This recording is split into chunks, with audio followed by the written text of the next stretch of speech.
नमस्कार मैत्रिणींनो, आज आपण गौरीची तीज म्हणजे चैत्रा गुढीपाडव्याच्या तिसऱ्या दिवशी येणारी तिसरा दिवस म्हणजे गौरीची तीज असते.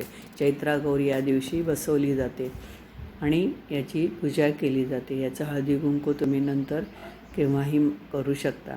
तर आता आज आपण तिची स्थापना करूयात. तर आता या तांदळाच्या वाटीमध्ये मी अन्नपूर्णेची मूर्ती बसवलेली आहे आणि तिची पूजा केलेली आहे. त्यासाठी तिचा नैवेद्य बघा, आंब्याची डाळ आणि कच्च्या कैरीचं सरबत केलं आहे. पन्हं पण करतात, पण आज मी कच्च्या कैरीचं 2 प्रकारचं सरबत केलेलं आहे. एक गुळाचं सरबत आणि एक साखरेचं सरबत. आता ही कच्ची कैरी आपण स्वच्छ धुवून घेतलेली आहे आणि त्याची संपूर्ण साल काढून घ्यायची आहे आणि ती किसणीने किसून घ्यायची आहे. जोपर्यंत आपल्याला बाठ लागत नाही तोपर्यंत ती किसणीवर किसून घ्यायची आहे, म्हणजे तिचा किस आपण तयार करून घ्यायचा आहे.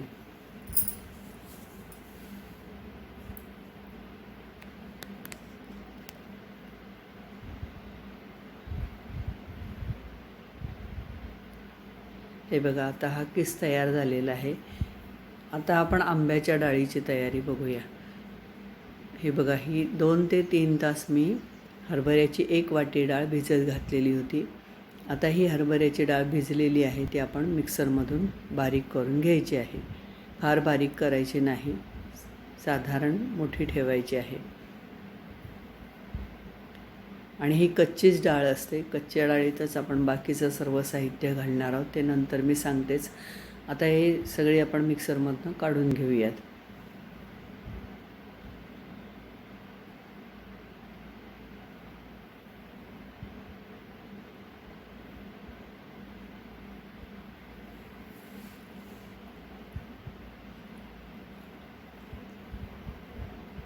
ही बघा, ही आपण अशी डाळ बारीक करून घेतलेली आहे.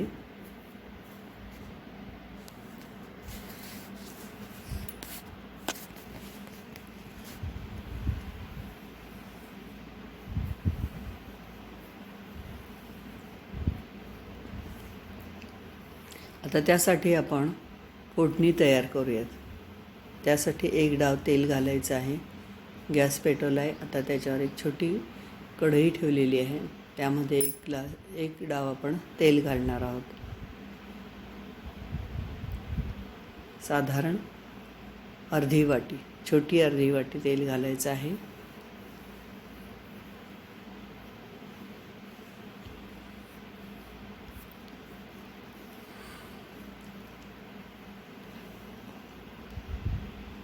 याच्यामध्ये तुम्हाला कढीपत्ता हवा असला तर कढीपत्ता घालू शकता.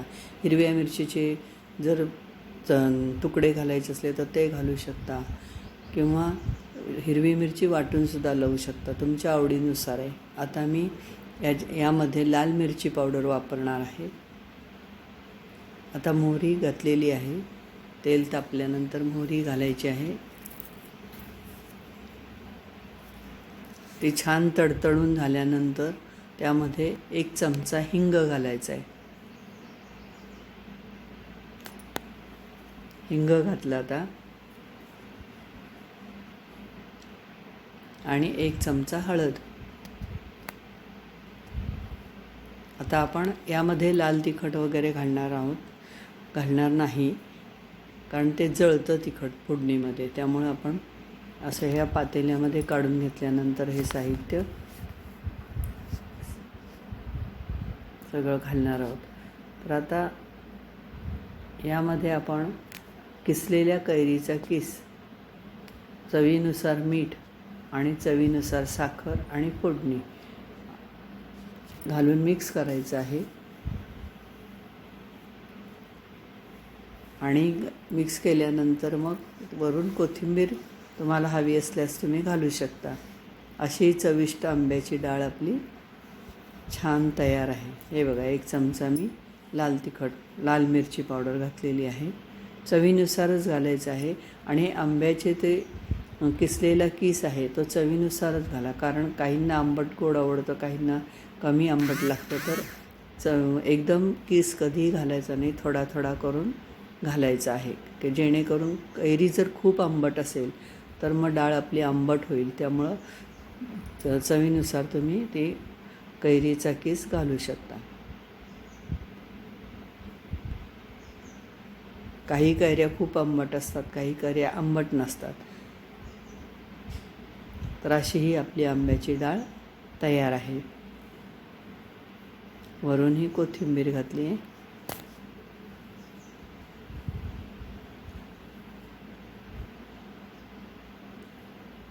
याच्यामध्ये तुम्ही छोटी लाल मिरचीसुद्धा फोडणीमध्ये घालू शकता.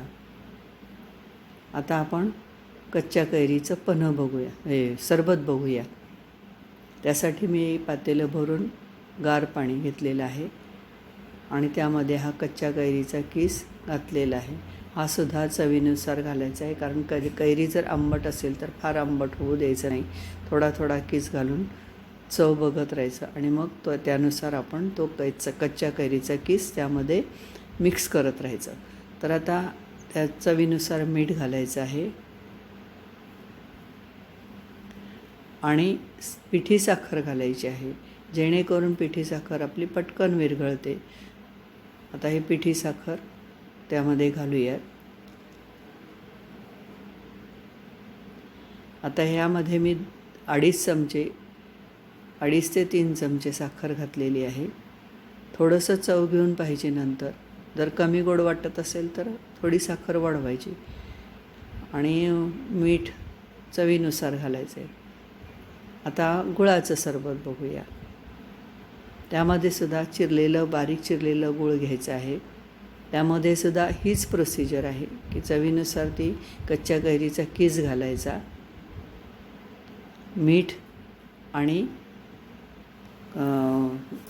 वेलची पावडर ह्याच्यामध्ये घालायची आहे, जेणेकरून स्वाद चांगला येईल.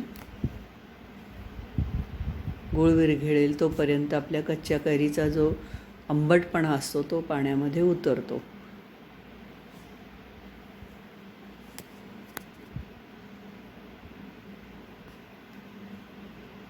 आणि हे छान आता हलवून घ्यायचे मस्त आणि मग त्याचा आंबटपणा त्या पाण्यामध्ये उतरवून मग ते आपली चव छान. याच्यामध्ये सुद्धा मीठ, गूळ आणि वेलची पावडर घालायची आणि थंड पाणी वापरायचं.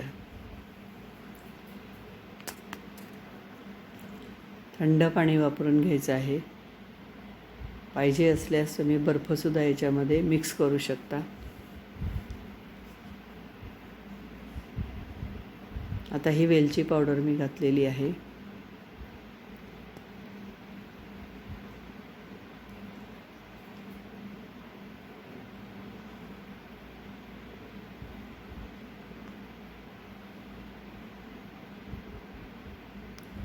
आता हे आपले दोन्ही सरबत तयार आहेत. आपण हे छान आता गाळून घेऊयात.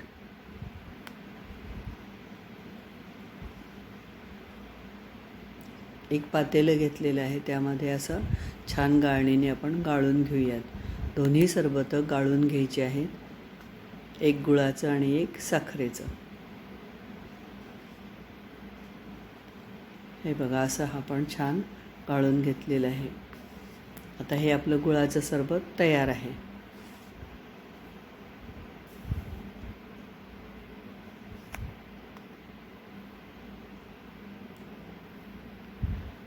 आता आपण साखरेचं सरबत गाळून घेऊयात.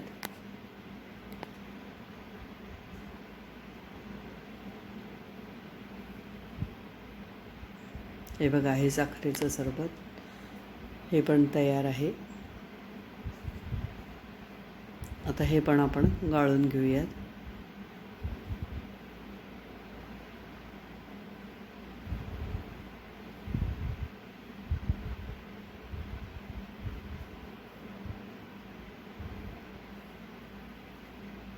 हे पण आपलं सरबत तयार आहे. आता आपण सर्व करण्यासाठी तयारी करूया. एका ग्लासामध्ये साखरेचं सरबत आणि दुसऱ्या ग्लासामध्ये गुळाचं सरबत असं आपण ओतून घेऊयात.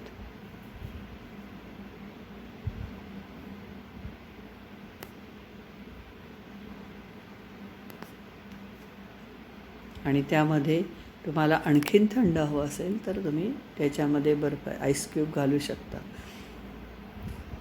हे बघा, असे ही आपली सरबतं तयार आहे. अन्नपूर्णेचा नैवेद्य, आंब्याची डाळ आणि सरबत असं आपण आज केलेलं आहे. खरं तर पन्हं पण करतात, पण पन्हं मी नंतर करून दाखवेन. आता या व्हिडिओमध्ये फक्त मी सरबतं तयार करून दाखवलेली आहेत. उन्हाळ्याच्या दिवसामध्ये अतिशय पेय, थंड पेय हे छान आहे. ही बघा वाटली डाळ किंवा हे आंब्याची डाळ उन्हाळ्यामध्ये अतिशय पौष्टिक, शरीराला आल्हाददायक, शांतता कोठ्यामध्ये राहते आणि असं हे थंडपणा शरीरामध्ये राहतो. असा हा आपला अन्नपूर्णेचा नैवेद्य तयार आहे. नक्की करून पहा, तुम्हाला नक्की आवडेल. धन्यवाद.